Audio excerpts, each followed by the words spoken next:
السلام علیکم ورحمۃ اللہ وبرکاتہ۔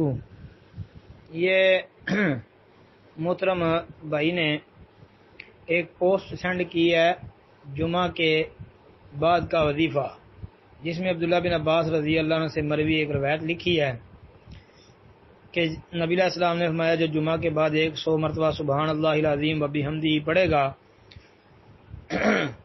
اس کے 1,00,000 اور اس کے والدین کے 20,000 گناہ معاف ہو جائیں گے۔ ابن سنی کا حوالہ ہے۔ بھائی کہتے ہیں جی کہ اس کی تحقیق کر دیں۔ جی پہلی بات تو یہ دیکھیں کہ 1,00,000 جو ہے اس کے پڑھنے والے کے اور والدین کے 20,000 نہیں بلکہ 24,000، جی 24,000 کا ذکر ہے اصل نسخے کے اندر، یہ لفظ ہیں جی۔ تو لیکن یہ روایت بھائی ہمارے ناقص علم کے مطابق ثابت نہیں ہے۔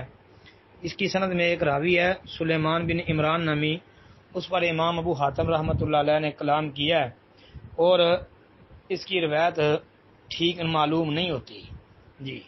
تو یہ روایت جی ضعیف ہی معلوم ہو رہی ہے۔